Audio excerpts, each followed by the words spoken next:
का मैं अभिनंदन और स्वागत करता हूं आज के इस प्रेस वार्ता में। आप सबों ने समय दिया और अपनी बातों को रखने का मौका दिया। साथ में बैठे हुए हमारे जिला के प्रवक्ता जितेंद्र भाई, हमारे दीपक भैया और पूर्व जिलाध्यक्ष पुरुषोत्तम भैया। और आज का जो प्रेस कॉन्फ्रेंस बड़ा गंभीर विषय है और बिहार की दशा और दिशा की चर्चा करते हुए जो हमारी बजट बनी है उसकी चर्चा के लिए, उसके ऊपर प्रेस कॉन्फ्रेंस के लिए हम सब यहाँ बैठे हुए हैं। और ये बजट जो है बिहार का एक बहुत लंबी दूरी तय करके आया हुआ बजट है। बात होती है हमेशा कि हम लोग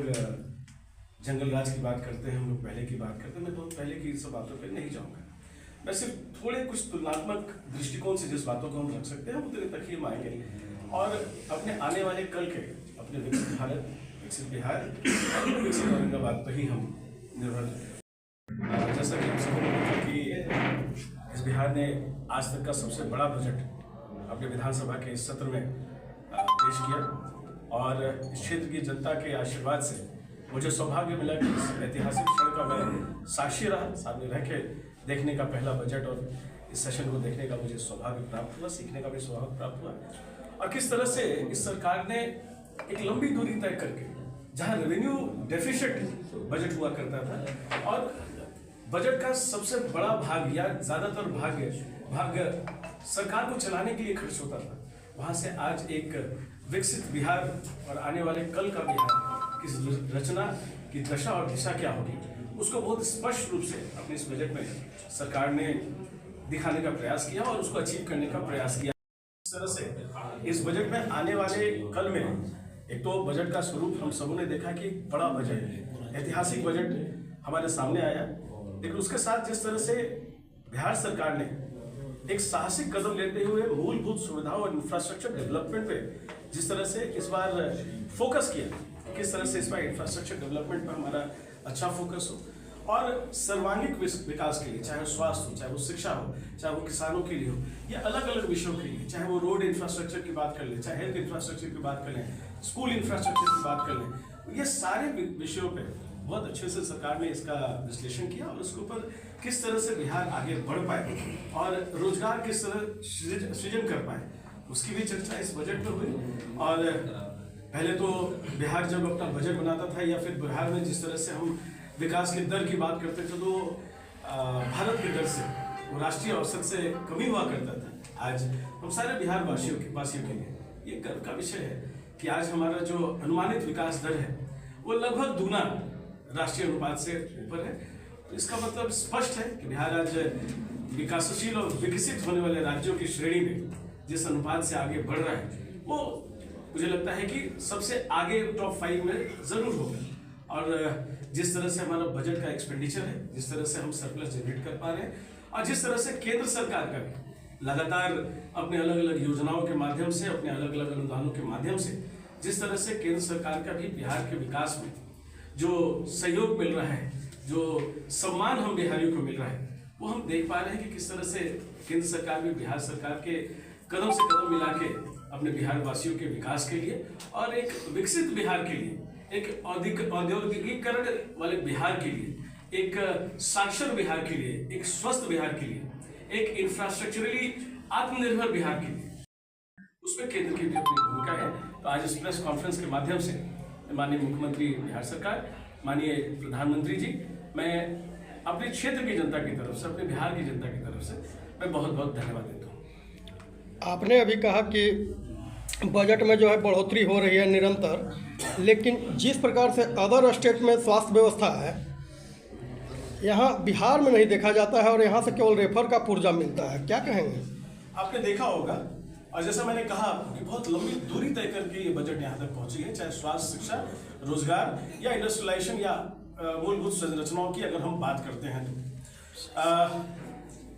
स्वास्थ्य व्यवस्था जो है, स्वास्थ्य का जो पूरा इकोसिस्टम होता है वो एक दूसरे के ऊपर सिर्फ एक बिल्डिंग तक ही निर्धारित नहीं होता है, वहाँ उसमें ह्यूमन रिसोर्स, ह्यूमन कैपिटल जो होता है वो एक बड़ा योगदान उसका होता है।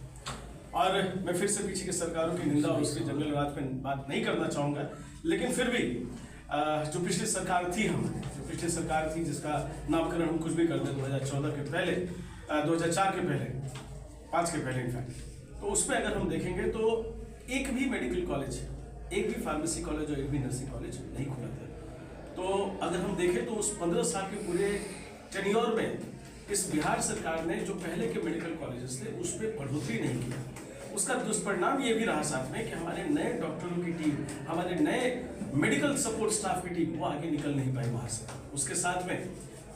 हमने देखा होगा, और मैं शायद इस पर सही, मुझे लगता नहीं कि बहुत ज़्यादा गलत होगा, उस समय जो प्रमोशंस मिले थे अलग अलग कॉलेज और संस्थानों में, वो प्रमोशंस भी लगता है कि 10-15 साल मेडिकल कॉलेजेस। तो ये पूरी संरचना जिस तरह से आगे बढ़ी थी ह्यूमन रिसोर्स मैनेजमेंट का, ह्यूमन रिसोर्स ग्रोथ का, अपने हेल्थ सेक्टर को लेके, वो स्टिल पड़ा रहा। लेकिन आज गर्व के साथ कह सकता हूँ कि इसी विधानसभा में जब अपनी औरंगाबाद की बात करनी हो तो अपने ट्रॉमा सेंटर की भी मैंने मांग उठाया था। तो उसके साथ में अपने बिहार में बिहार सरकार के अपने मुखिया माननीय मुख्यमंत्री जी के द्वारा अपने प्रगति यात्रा में जो उन्होंने एक मेडिकल कॉलेज को पथलगंगा में मेडिकल कॉलेज खोलने का जो उन्होंने प्रण लिया था, जो उन्होंने आदेश दिया था, उसको भी मैंने सरकार को याद दिलाया, उस पर सवाल भी मैंने पूछा। तो आज 2005 से जहां 15 सालों तक कोई मेडिकल कॉलेज नहीं खुल पाया, वहां से आज मेरे औरंगाबाद में एक अपने जिला में मुख्यालय के जिला में एक मेडिकल कॉलेज होने जा रहा है। ये बहुत लंबी दूरी हम तय करके आ रहे हैं और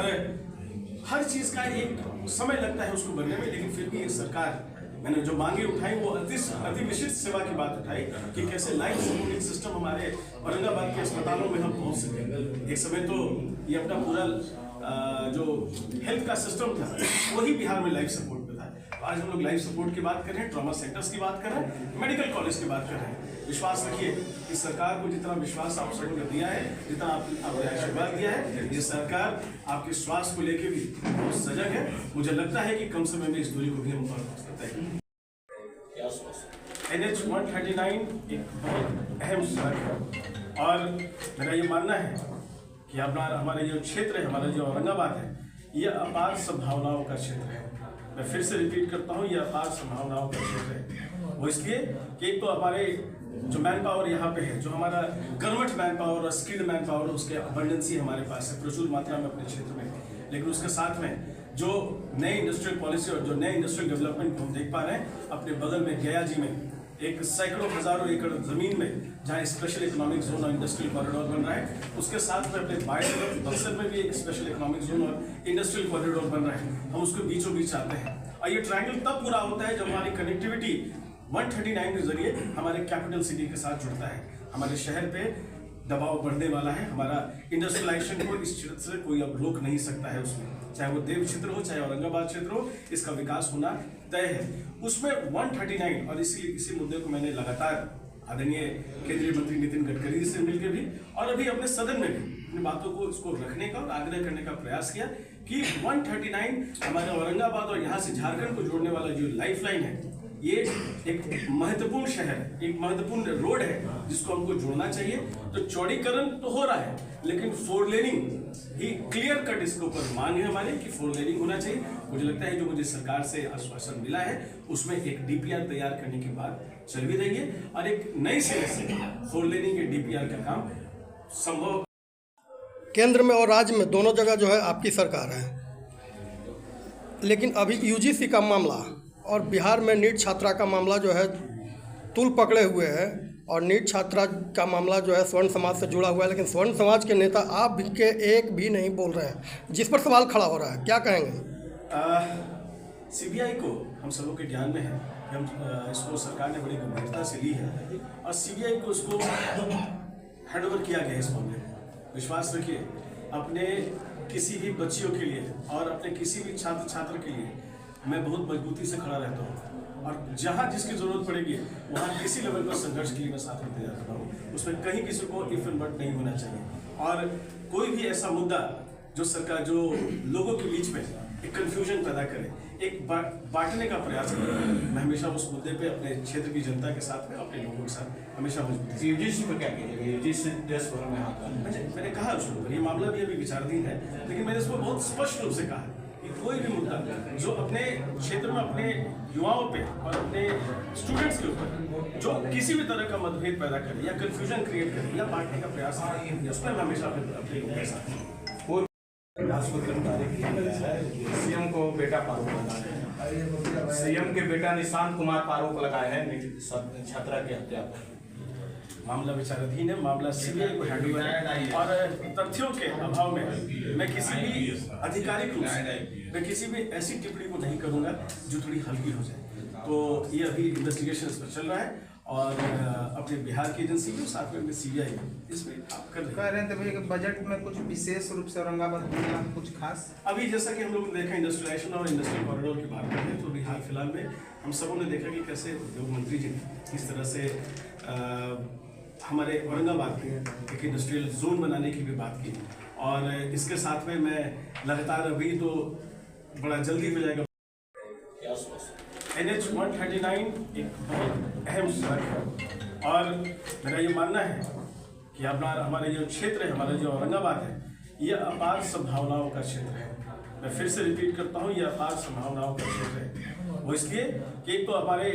जो मैन पावर यहाँ पे है, जो हमारा गवर्नमेंट मैन पावर और स्किल्ड मैन पावर, उसके अबंडेंसी हमारे पास है प्रचुर मात्रा में अपने क्षेत्र में, लेकिन उसके साथ में जो नई इंडस्ट्रियल पॉलिसी और जो नए इंडस्ट्रियल डेवलपमेंट हम देख पा रहे हैं अपने बगल में गया जी में एक सैकड़ों हजारों एकड़ जमीन में जहाँ स्पेशल इकोनॉमिक जोन और इंडस्ट्रियल कॉरिडोर बन रहा है, उसके साथ में अपने बाएं तरफ बक्सर में भी एक स्पेशल इकोनॉमिक जोन और इंडस्ट्रियल कॉरिडोर बन रहा है। हम उसके बीचों बीच आते हैं और ये ट्रायंगल तब पूरा होता है जब हमारी कनेक्टिविटी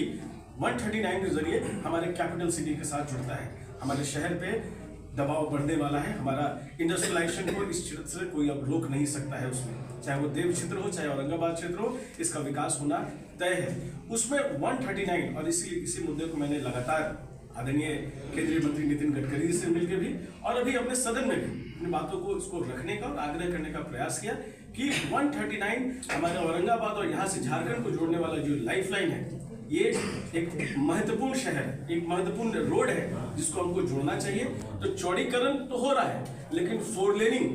ही क्लियर कट इसके ऊपर मांग है हमारी कि 4 लेनिंग होना चाहिए। मुझे लगता है जो मुझे सरकार से आश्वासन मिला है उसमें एक डीपीआर तैयार करने की बात चल भी रही है और एक नई सिरे से 4 लेनिंग के डीपीआर का काम संभव माननीय मंत्री और सरकार के साथ में प्रयास में हो कि अपने इस औरंगाबाद के धरती पे कुछ प्रयास हम लोग कुछ आगे इस पर जोड़ पाए ताकि हमारे युवाओं को रोजगार मिल सके, हमारे इंफ्रास्ट्रक्चर को कुछ मिल सके। ऐसा नहीं लग रहा कि केवल ठेका पद्धति निपटाई जा रही है। सदर अस्पताल में 10 मंजिला भवन बना, अभी तक पूरी तरह चालू नहीं हुआ, सीएम उद्घाटन करके चले गए। एमसीडी है 100 बेड का, वो भी हॉस्पिटल है, फर्नीचर आ गया, चालू नहीं है। कोविड के टाइम एक हॉस्पिटल बना डॉक्टर्स कॉलोनी में, बन गया, चालू नहीं है। जमहोर में एक 100 बेड का हॉस्पिटल बना, बन गया, चालू नहीं है। क्या ये सिर्फ योजना आ रही है सिर्फ ठेका देने के लिए?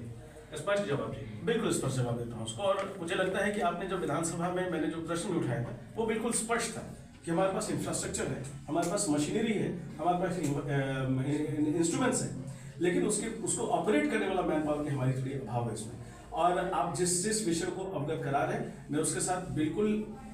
आपके साथ ताल्लुक रखता हूँ उसमें आप और इस पर मैं काम भी कर रहा हूँ। आपने देखा होगा कि मैं स्पष्ट रूप से इस विधानसभा का जब हमारा सत्र चल रहा था अशुभकाल के दौरान मैंने इस मुद्दे को उठाया भी था कि किस तरीके से हमारे इंफ्रास्ट्रक्चर, क्योंकि ये फेज वाइज है, इसी का सवाल का जवाब देते हुए थोड़ी देर पहले इसकी चर्चा भी कर रहा था। फेज वाइज डेवलपमेंट, पहले हमारे पास बेसिक इंफ्रास्ट्रक्चर नहीं था जहाँ डॉक्टर बैठ सके, जहाँ हमारा इलाज कर सके और जहाँ हमारे पास एक मूलभूत सुविधा के लिए होता है वो नहीं था।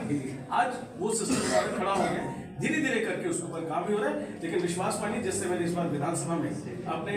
स्वास्थ्य संबंधी विषय पर सवाल उठाया, ये मेरी जिम्मेदारी है कि मैं उसको नीचे तक ले जाऊं। आधारभूत संरचना में बिल्डिंग बन